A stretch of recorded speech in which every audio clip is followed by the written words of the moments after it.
बिस्मिल्लाहिर्रहमानिर्रहीम। Dear students, अस्सलाम वालेकुम। आज आपका लेक्चर एंटिटी रिलेशनशिप मॉडल के मतलब है। एंटिटी रिलेशनशिप मॉडल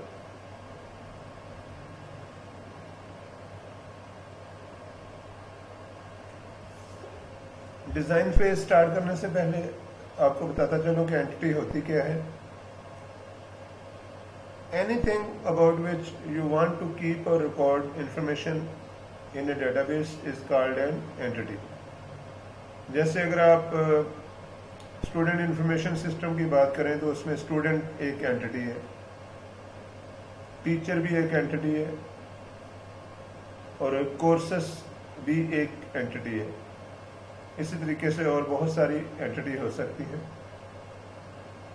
तो कोई भी चीज़ जो आपके अदारे की हो जिसके मतलब आप अपने डेटाबेस में इंफॉर्मेशन रिकॉर्ड करना चाहें, उसको हम एंटिटी कॉल करते हैं। और यहाँ अब हम डिज़ाइन फेज से स्टार्ट करते हैं। The initial phase of database design is to characterise fully the data needs of the prospective database users। तो सबसे पहला काम डेटाबेस डिज़ाइन में क्या होता है कि हम ये देखते हैं कि जो यूज़र है उसकी ज़रूरियात क्या है। नीड्स ऑफ यूज़र्स को हम देखते हैं और फिर डेटाबेस डिज़ाइन प्रोसेस जो सा वो स्टार्ट होता है। उसके बाद the designer chooses a data model and by applying the concepts of the chosen data model translates these requirements into a conceptual schema of the database। यानी अब ये होगा, सबसे पहले यूज़र की नीड्स को देखा गया, उसके बाद उन नीड्स को सामने रखते हुए किसी एक डेटा मॉडल का इंतखाब किया गया और एक कंसेप्चुअल स्कीमा आपके पास आ गया। यानी डेटाबेस का एक कंसेप्चुअल मॉडल जो भी आपके जहन में है वो आपके सामने आ गया।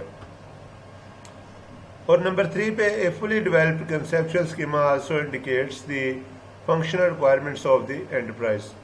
अब जो रिक्वायरमेंट्स हैं ये दो तरह की होती हैं, फंक्शनल एंड नॉन फंक्शनल।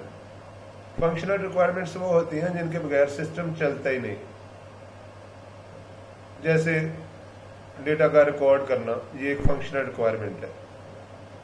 और नॉन फंक्शनल रिक्वायरमेंट्स जैसे कलर वगैरह या डिज़ाइन की अगर आप बात करें तो ये नॉन फंक्शनल रिक्वायरमेंट्स होंगी। A fully developed conceptual schema also indicates the functional requirements of the enterprise. In a specification of functional requirements users describe the kind of operations और transaction that will be performed on the data. तो जितने operations हैं वो सारे के सारे functional requirements में आएंगे और ये चीज़ें हैं डिज़ाइन फेज की। The process of moving from an abstract data model to the implementation of the database proceeds in 2 final design phases. अब अगर आपने जो आपके जहन में था, जो आपने सोचा कि डेटाबेस ऐसी होनी चाहिए, वहाँ से जो अगर आपने इम्प्लीमेंटेशन की तरफ जाना, जो आपने इंस्टॉल करके देनी डेटाबेस, तो 2 फेजेस इसके बनते हैं। एक इसका लॉजिकल डिज़ाइन है और दूसरा इसका फिजिकल डिज़ाइन है। लॉजिकल डिज़ाइन क्या है? Deciding on the database schema, database design requires that we find a good collection of relations between schemas.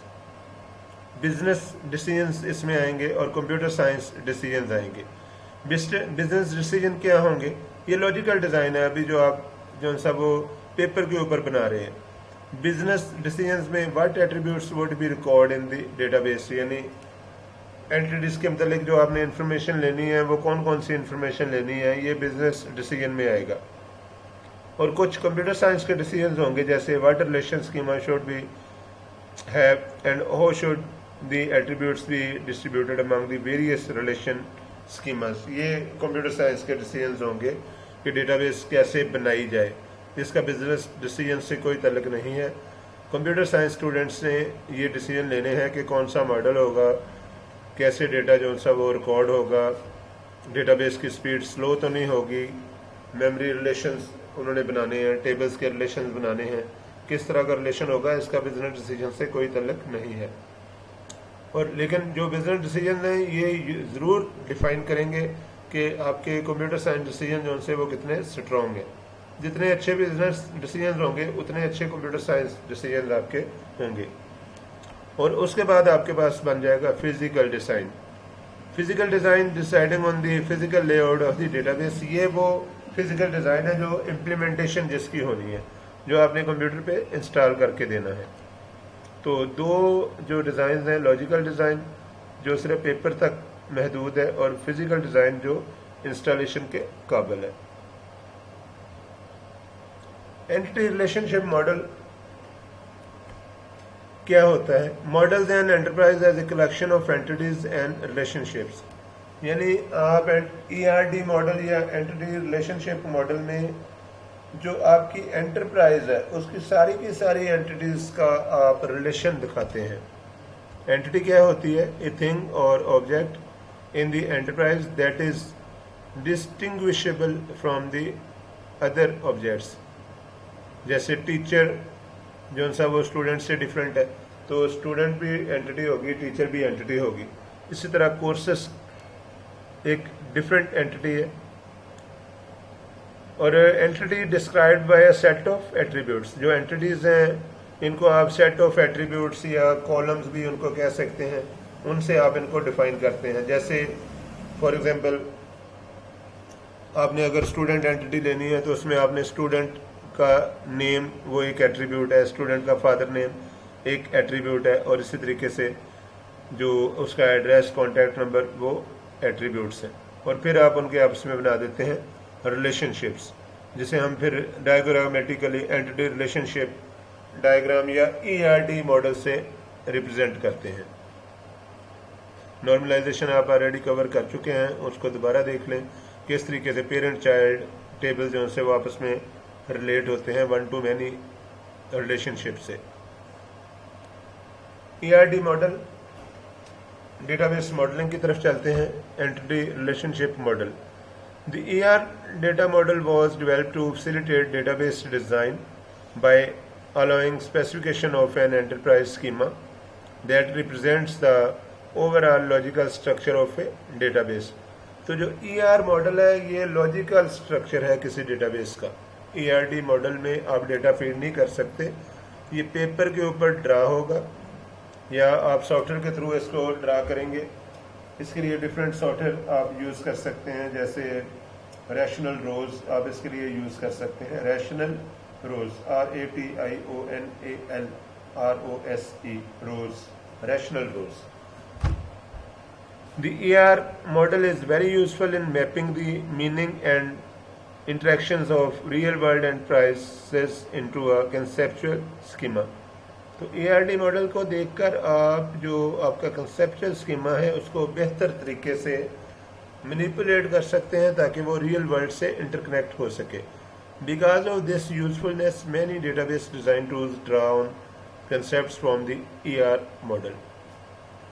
ER model employees 3 basic concepts इसमें आएंगे। एंटिटी सेट्स आएंगे, रिलेशनशिप सेट्स आएंगे and attributes, ये तीसरा इसका हिस्सा होगा।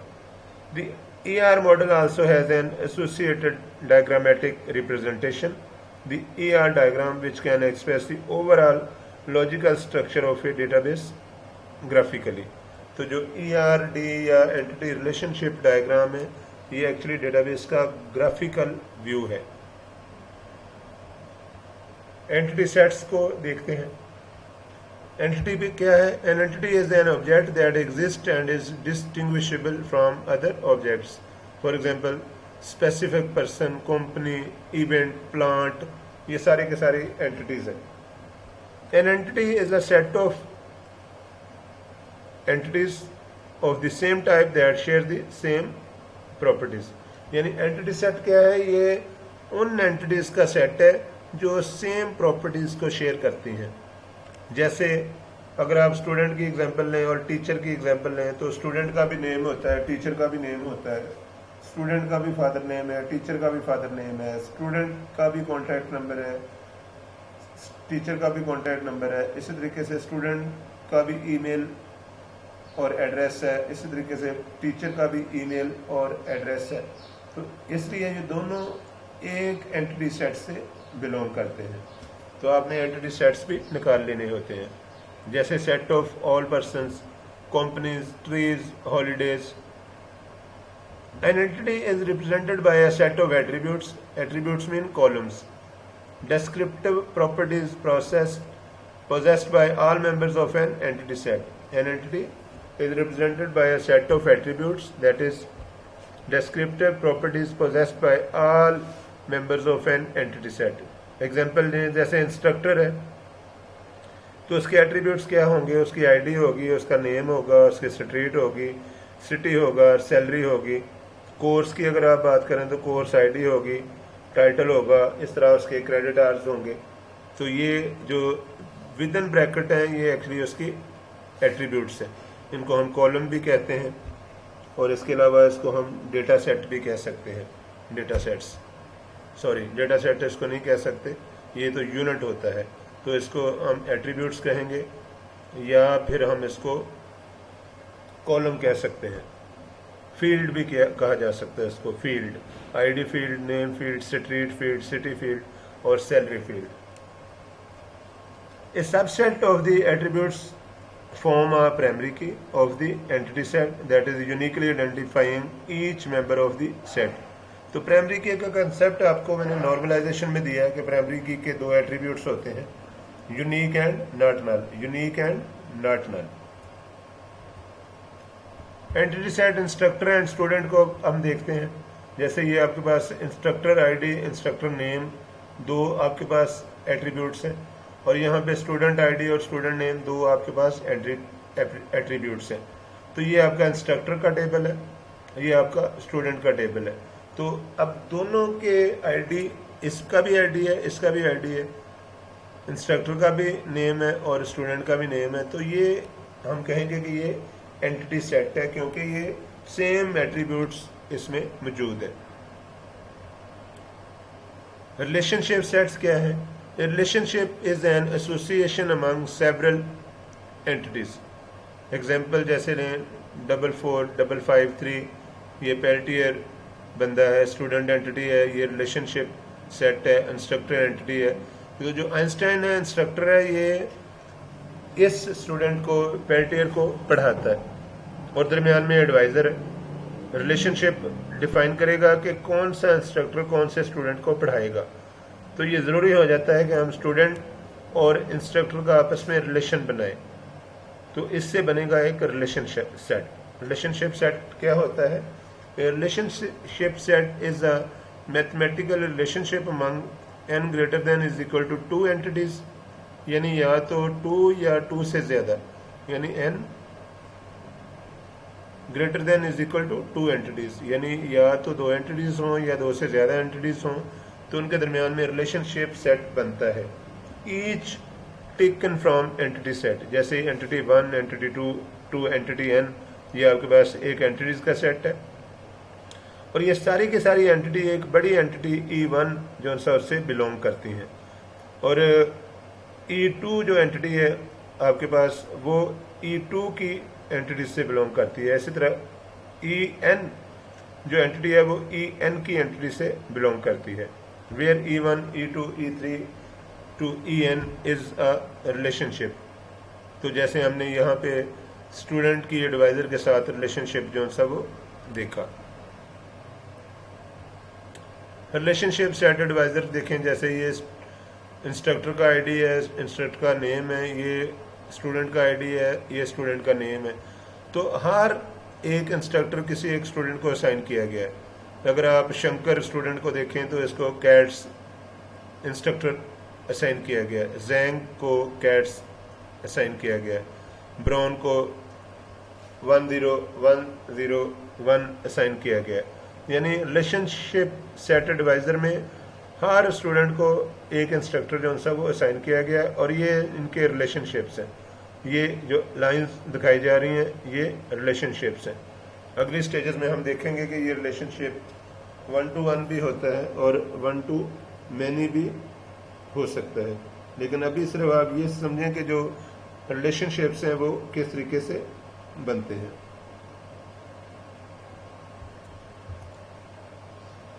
अभी आप जैसे देखें, वही इंस्ट्रक्टर का आपके पास टेबल है, वही स्टूडेंट का टेबल है, और यहाँ पे हमने रिलेशनशिप्स जो से वो बना दिए हैं सर्टन डेट्स की मदद से। An attribute can also be associated with the relationship set. For instance, the advisor relationship sets between entity sets instructor and student may have the attribute date which tracks when the student started being associated with the advisor। तो 3 मई 2008 को जो टनक का student है उसको क्रिक instructor assign किया गया। तो ये दरमियान में जो डेट है ना, इसने इनका रिलेशनशिप जो सा वो बना दिया। अब ये डेट दोनों के लिए कॉमन है। अगर ये देखना हो कि ये वाला इंस्ट्रक्टर जो कैट्स है इसको किस दिन स्टूडेंट असाइन किए गए, तो डेट ही दरमियान में वाहद सहारा है, तो इसलिए ये रिलेशनशिप सेट का एक मेंबर है।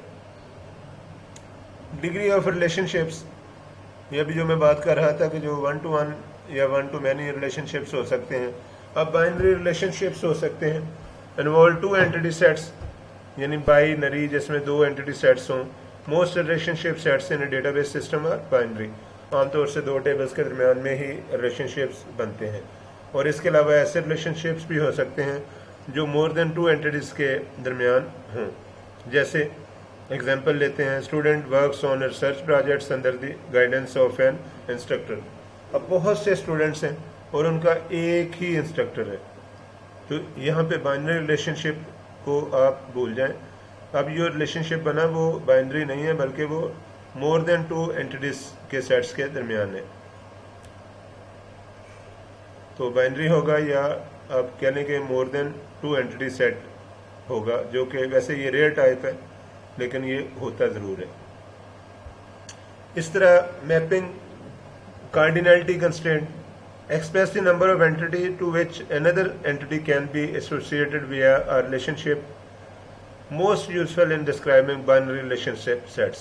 तो बाइनरी रिलेशनशिप सेट्स जो उनसे पीछे हमने पढ़े, उसमें कार्डिनलिटी कंस्ट्रेंट जो सा वो उसको मैप कर दिया जाता है, जिसके तरीके क्या है, या तो हम 1 to 1 मैप करते हैं, या 1 to many मैप करते हैं, या many to many, और इस तरह many to 1, लेकिन ये बहुत कम होता है। एक्चुअली 1 to many और many to 1 एक ही बात है, लेकिन 1 to many और many to 1 ये बहरहाल एक डिफरेंट टाइप है।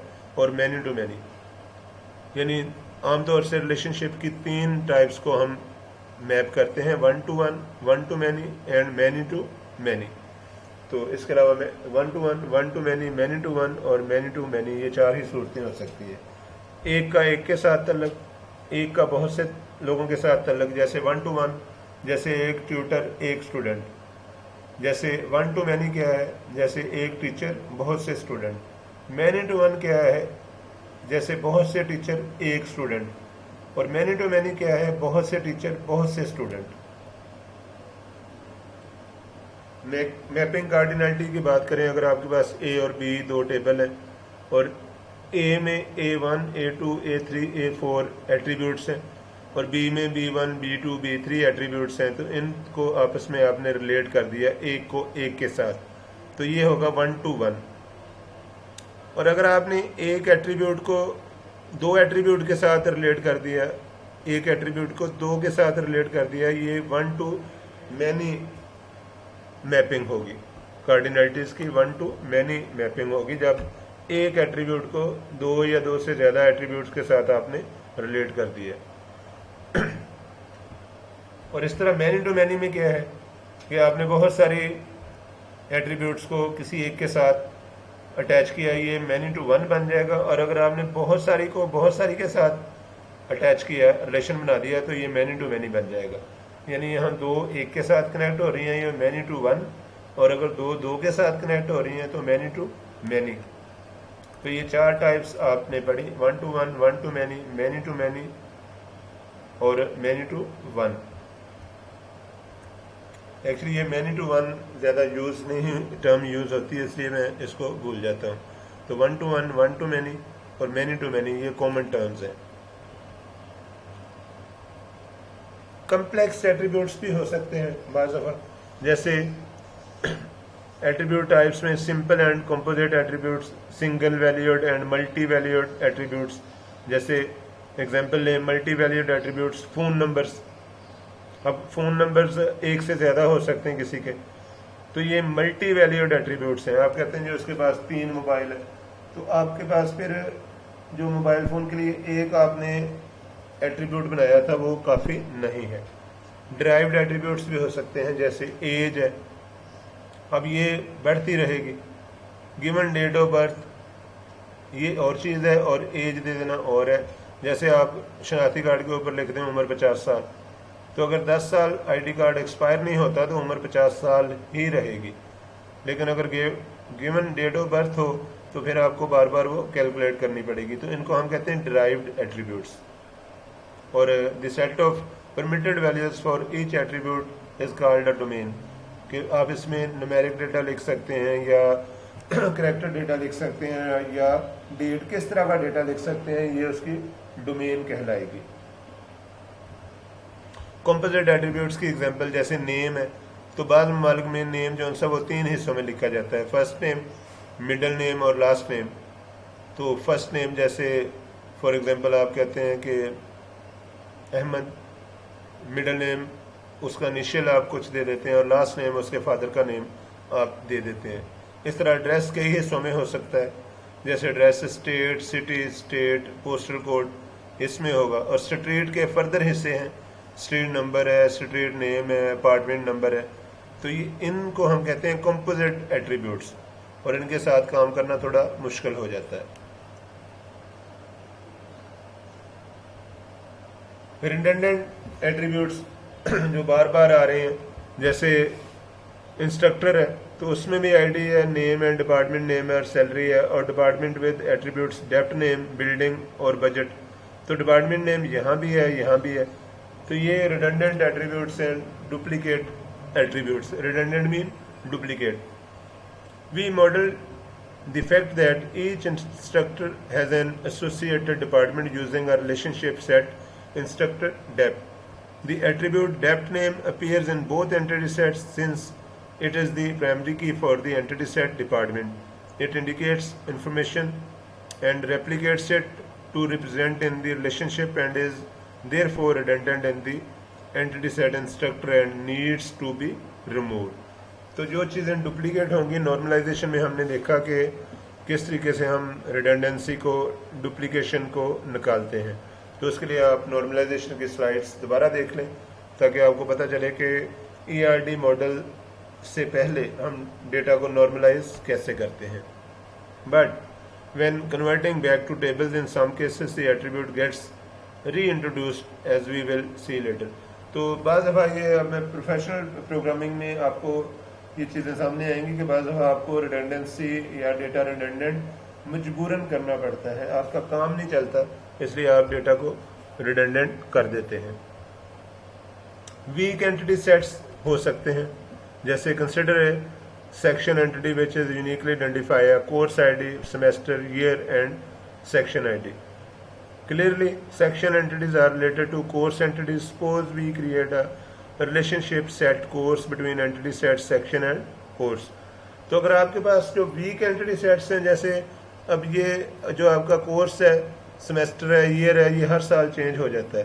हर सेमेस्टर में नए कोर्सेस हैं, हर सेमेस्टर में नए कोर्सेस हैं और साल आपके चेंज होते रहते हैं और सेक्शन आपके चेंज होते रहते हैं। तो ऐसे सेट्स को हम वीक एंटिटी सेट्स का नाम देते हैं जो परमानेंट टाइप नहीं है।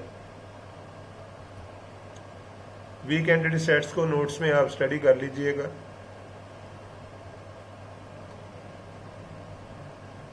अब हम चलते हैं ER डायग्राम की तरफ। एंटिटी सेट्स को हमने देखा, जैसे इंस्ट्रक्टर है तो उसमें आईडी है, नेम है और उसकी सैलरी है। स्टूडेंट में उसका आईडी और नेम तो है और साथ में टोटल क्रेडिट है। तो 2 कॉलम, 2 एट्रीब्यूट्स मैच कर रहे हैं, इसलिए हमने इसको कहा entity set. Entities can be represented graphically as follows. अब ये एक एंटिटी है, आपकी इंस्ट्रक्टर एक एंटिटी है और स्टूडेंट भी आपकी एक एंटिटी है। तो ये एक आपके पास एंटिटीज का सेट आ गया, इंस्ट्रक्टर और स्टूडेंट। फिर आपने इनका एडवाइज़र के थ्रू रिलेशनशिप बना दिया, और रिलेशनशिप के लिए हम दरमियान में डायमंड सिंबल यूज़ करेंगे। डायमंड रिप्रेजेंट्स रिलेशनशिप, यानी डायमंड बताएगा कि इनका आपस में रिलेशनशिप है। अब ये रिलेशनशिप 1 to 1 है, 1 to many है, many to 1 है या many to many है, ये बाद में देखेंगे। अभी सिर्फ ये अंडरस्टैंड करें कि एक एंटिटी इंस्ट्रक्टर है और एक एंटिटी हमारे पास स्टूडेंट है, और दोनों का हमने डायमंड की मदद से रिलेशनशिप बना दिया। और फॉर एग्जांपल जो रिलेशनशिप बना था वो डेट की मदद से बना था कि किस डेट को इंस्ट्रक्टर को स्टूडेंट जो उनसे वो दिए गए, यानी इन स्टूडेंट्स को इंस्ट्रक्टर कब असाइन किए गए। ये हमने प्रीवियस स्लाइड्स में देखा कि किस तरीके से डेट की मदद से हमने रिलेशन बनाया। Entity sets of A relationship need not be distinct. ये चीज़ ध्यान में रखें कि आप देखें कोर्स आईडी है, कोर्स और प्री रेक्विजिट आईडी है, तो प्री रेक्विजिट यहीं से कोर्सेस ले सकता है, इनका डिफरेंट होना ज़रूरी नहीं है। Distinct mean different. Cardinality constant को ध्यान में रखें। कार्डिनलिटी 1 to 1 रिलेशनशिप, इस वक्त जो आपको रिलेशनशिप नज़र आ रहा है वो एक स्टूडेंट को एक एडवाइज़र असाइन किया गया है, यानी एक इंस्ट्रक्टर एक स्टूडेंट के साथ कनेक्ट है, तो ये 1 to 1 रिलेशनशिप कहलाएगा। और अगर ऐसे हो कि अगर आप एक इंस्ट्रक्टर को बहुत से स्टूडेंट दे दें तो ये 1 to many रिलेशनशिप कहलाएगा। दोनों में डिफरेंस क्या है? 1 to 1 में दोनों की तरफ एरो की लगी हुई आपको नज़र आ रही है, यानी दरमियान में डायमंड सिंबल और एरो की इधर और इधर, ये 1 to 1 रिलेशनशिप है, यानी 1 to 1 दोनों साइड पे एरो की लगी है। और यहाँ पे आप देखें तो जो 1 है उसकी तरफ एरो की है, जो मैनी है उसकी तरफ कुछ नहीं लिखा हुआ। तो 1 to many शो करने के लिए आप जिधर 1 है उधर आप एरो की लगा दें, और अगर आपने मैनी टू मैनी शो करना हो तो कुछ भी ना लिखें, सिर्फ एरो कीज के बगैर आप कनेक्ट कर दें तो ये मैनी टू 1 को रिप्रेजेंट कर देगा। और इसी तरीके से अगर आपने शो करना हो मैनी टू मैनी तो फिर भी आपको कुछ लिखने की ज़रूरत नहीं है। तो मैनी टू मैनी और मैनी टू 1 के लिए सेम सिंबल आप यूज़ करते हैं। टोटल एंड पार्शियल पार्टिसिपेशन हो सकती है, यानी बाज़ दफ़ा ये होता है कि कुछ एंटिटीज़ मुकम्मल तौर पे हिस्सा लेती हैं, जैसे every student must have an associated instructor. तो अगर तो हर स्टूडेंट को एक इंस्ट्रक्टर लाजमी असाइन करना है तो ये टोटल पार्टिसिपेशन है। और अगर आप फॉर एग्जांपल अगर आप स्कूल की एग्जांपल लें, आप कहेंगे कुछ स्टूडेंट बस यूज़ करते हैं कुछ बस यूज़ नहीं करते, तो वो पार्शियल पार्टिसिपेशन होगी। तो यहाँ पे ये टोटल पार्टिसिपेशन आपके सामने आपको नज़र आ रही है, total and partial participation possible है। Notation for expressing more complex जो कंस्टेंट्स अगर आपने शो करने हो तो ये आपके पास यहाँ पे 0 डॉट डॉट डॉट स्टार जो आपको नज़र आ रहा है, ये आप इंडिकेट करते हैं नो लिमिट, और 1 to 1 ये आप 1 to 1 के लिए शो कर लेते हैं। लाइन में है an associated minimum maximum coordinate shown in the form. अगर आप फॉर एग्जांपल कहते हैं कि 1i to h where i is the minimum and high h stand the maximum, h high कह लें, इसको l कह लें, ये लो के लिए हो जाएगा। फिर तो मिनिमम या लो और मैक्सिमम या हाई h आप कह लें, या आप इसको मिनिमम m, क्योंकि दोनों के स्टार्ट में मिनिमम मैक्सिमम mm है, इसलिए l और h कहना ही मुनासिब है। A minimum value of 1 indicate total participation, a maximum value of n indicate that the entity participates in at most 1 relationship, a maximum value of star indicate no limit. तो minimum के लिए 1 show होगा और maximum के लिए star show होगा। तो यहाँ पे पार्शियल भी है और फुल पार्टिसिपेशन भी शो की गई है। कम्प्लेक्स एट्रीब्यूट्स जैसे आईडी है तो उसमें नेम है, नेम के भी 3 हिस्से हैं आगे, तो ये कम्प्लेक्स एट्रीब्यूट्स हैं। एड्रेस है, उसमें स्ट्रीट है, 3 पार्ट्स में स्ट्रेट ली गई है, सिटी है और स्टेट है और जिप है, और फ़ोन नंबर जो सा वो एक से ज़्यादा है, डेट ऑफ बर्थ या एज दोनों ली गई हैं। तो इनको हम कहेंगे कम्प्लेक्स एट्रीब्यूट्स, यानी एक एट्रीब्यूट एक आगे 2-3 हिस्सों में डिवाइड है। वीक एंटिटी सेट्स को अगर आपने शो करना हो तो आपने डायमंड को एक आउटर लेयर लगा देनी है, ये आपको बताएगी कि ये वीक एंटिटी सेट है। अब एक ER डायग्राम देखते हैं यूनिवर्सिटी एंटरप्राइज का। तो यहाँ पे आप देखें कि फॉर एग्जांपल ये डिफरेंट डिपार्टमेंट्स हैं, ये स्टूडेंट डिपार्टमेंट्स हैं, स्टूडेंट एक एंटिटी है, इंस्ट्रक्टर एक एंटिटी है, और यहाँ पे सेक्शन एक एंटिटी है, ये टाइम स्लॉट एक एंटिटी है, इसी तरीके से कोर्स एक एंटिटी है और क्लासरूम एक एंटिटी है। तो जिनके ऊपर ब्लू स्ट्रिप्स हैं ये एंटिटीज़ हैं, और दरमियान में जहाँ पे ये आपको डायमंड नज़र आ रहे हैं ये उनके रिलेशनशिप्स बने हुए हैं। तो इस डायग्राम को अच्छे तरीके से देखें, मैं आपको स्लाइड सेंड कर दूंगा और आपको पता चले कि कहाँ कहाँ पे रिलेशनशिप्स है। जैसे डिपार्टमेंट का स्टूडेंट के साथ स्टूडेंट डेप्ट के थ्रू रिलेशन है, यानी दोनों एंटिटीज़ में जब आपने रिलेशन बनाना है तो दरमियान में आपको एक आइडेंटिफायर देना पड़ना है। ये आइडेंटिफायर है, ये भी आइडेंटिफायर है, ये भी आइडेंटिफायर है जिसको डायमंड से शो किया गया है। इस तरीके से आपका लेक्चर कंक्लूड होता है। थैंक यू ऑल, अल्लाह हाफिज़।